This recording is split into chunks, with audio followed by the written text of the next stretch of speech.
So we're going to continue factoring, but today we're going to be using a different method to factor, which is called factoring by grouping, which will require us to make groups. Now, the reason we need to be able to do this method is because if we get a problem like the following problem, factoring by the GCF will not work. I can see the numbers, nothing divides into 6, 9, 4, and 6.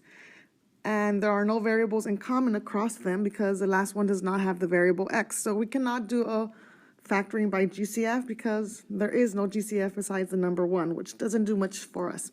So that's what the second method is for. So let's go ahead and get started on the actual classwork page where you have your actual notes. So if we look at this right here, we're going to go ahead and fill out the sections and talk about how does factoring by grouping work. So when you have a polynomial that contains 4 terms, so this only works for the ones that have 4 terms. Otherwise, you cannot use factoring by grouping. You must have 4 terms. It is sometimes easier to group like terms in order to factor by this method we call grouping. So one more time, factoring by grouping is used for polynomials that have 4 terms. And your goal is to create a common factor. And we'll see what that looks like when we get into our first example. So let's talk about the process. So what you do is you're going to group the first 2 terms together, and you're going to group the last 2 terms together. And I usually just use a line to separate them. You can use parentheses if you prefer.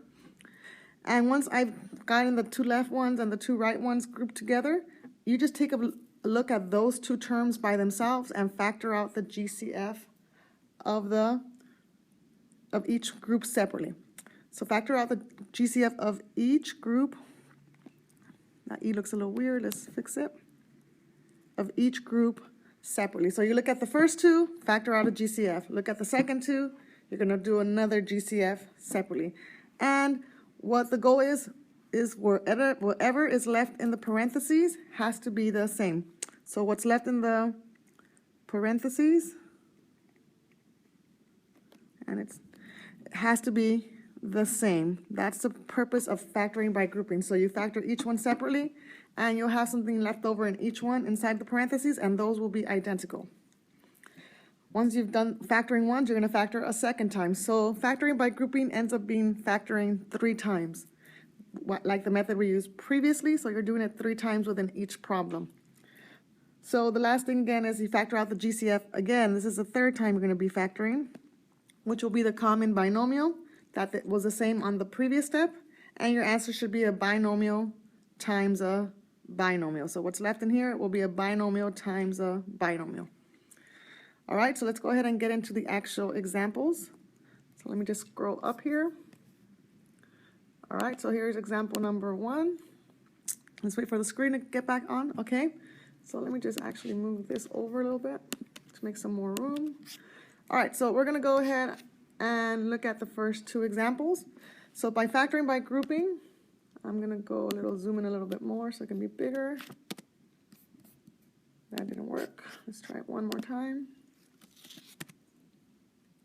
Oh, it's actually not working, so let's just go for it. So I'm going to go ahead and start factoring by grouping. So the first thing I do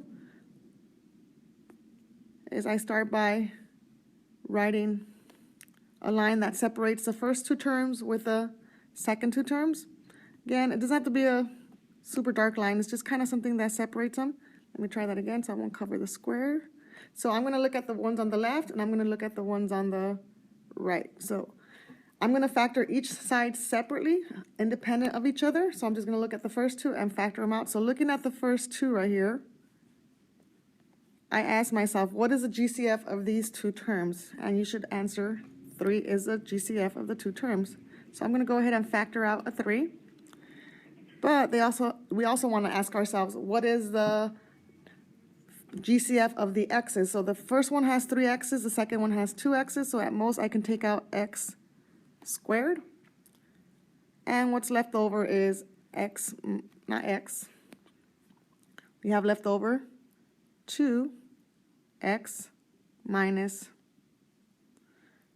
3. So that's what I get when I factor the first term. Okay, now we're going to go ahead and repeat the process and do the GCF on the right side. So 4 and 6, they're both divisible by 2. I'm going to put a plus 2. Make sure you put that plus sign just to make sure we have our plus sign in between, because we're going to eventually get rid of that line. So I'm going to have divide by 2 on both of them. Notice the 6 does not have an x, so I cannot factor out an x. So what's left over is 2x minus 3. Now, the whole purpose of factoring by grouping is that your groups end up with the same binomial on the inside. So these two need to be exactly the same. So one more time, we want our binomials to be exactly the same when I factor by grouping, because I need to factor a second time. So this is back to what we did at the beginning of class, where you had to notice a pattern that the first term on the left has a 2x minus 3, a factor of 2x minus 3, and so does the right term. So this ends up being another GCF. So one more time, this right here is the same as this right here. That is my GCF of the second, I should say the third factoring. So again, 2x minus 3 is my new GCF. And then I write down what's left. In this case, 3x squared, and then positive 2. But because my GCF is a binomial and not a monomial, I need to put parentheses around it as well. So my answer ends up being 2x minus 3 quantity times 3x squared plus 2, and that quantity as well. All right, let's go ahead and move on to the next one. So let's start by grouping my two sets of terms, 2 and 2. So there it is. So on the left side, I'm going to factor the terms. Again, I have 3 x's here. If it helps to write out the letters, I'll write it out for this one since I didn't do it for the last one. This is 3 x's, and this is 2 x's. So in common, we have a total of 2 x's on each one. So in this case, we have factor out an x squared. We're left with an x plus, and nothing's left on the second one, but we actually have to put something. We can't just leave it blank like that. We actually put an invisible 1. On the right side, we're going to factor something. Again, x and plus 1 have nothing in common, no number, no letter. So we just put a 1 on the outside and put x plus 1. Don't forget your plus sign in between to separate them. And now we're going to go ahead and notice that what we want it to happen, which is we want our binomials to be exactly the same, which they are, and they should come out for these problems. So we're going to go ahead and take those two, which are now our new GCF in the next factoring. So the left side term on the right side term have in common x plus 1. That's the GCF. And what's left over is x squared plus 1. And that's the end of that one. So let's go ahead and move on to the next two problems.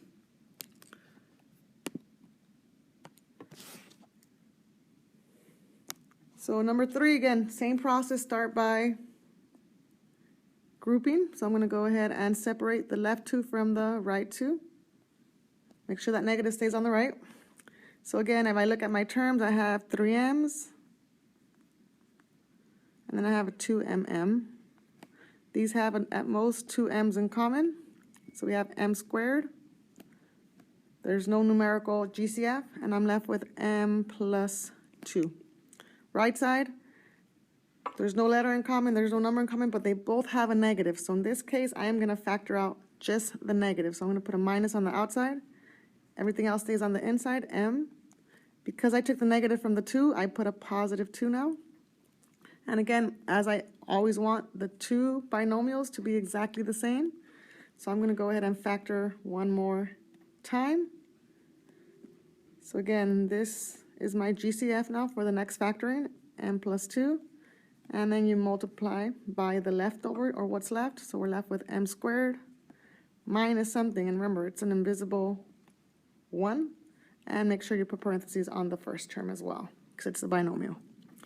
All right, next one, same process. Separate your two sets.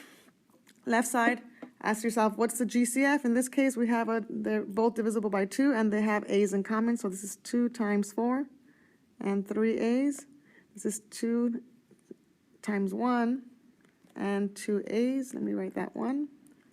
2 times 1 and 2 a's.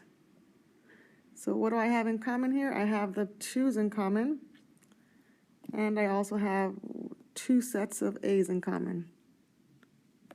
So I'm going to write down my GCF on the outside, 2a. What's left over? We're left with 4a. The plus sign and we're left over with a 1.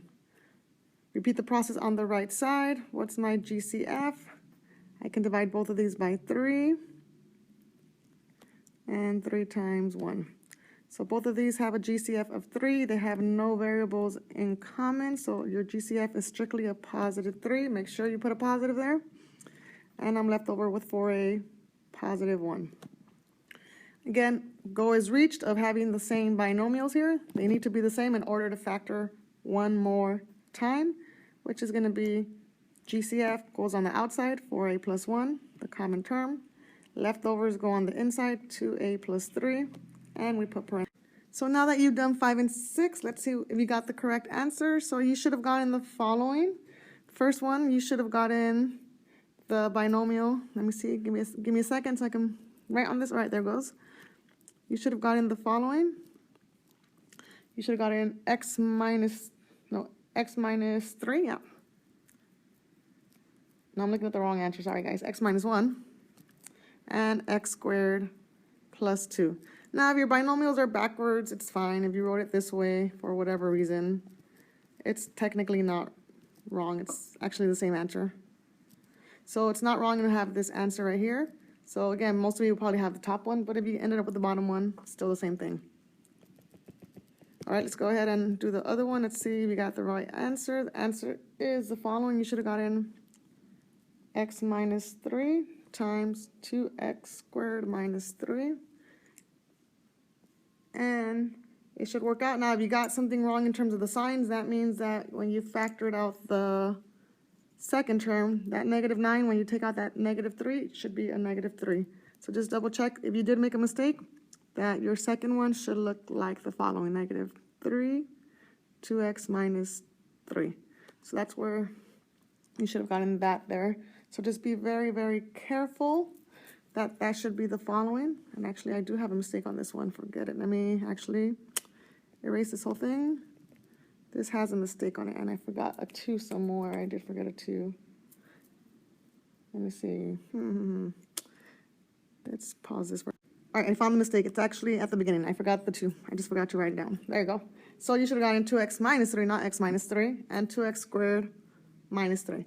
So one more time here, when you factored out the 2, or the 3, I should say, you should have gotten 2x minus 3. There it is. All right, so again, if you have any questions on 5 and 6 and you can't get those answers, just feel free to ask me or check when I'm going over it with the rest of the class. Good luck. Get started on your practice.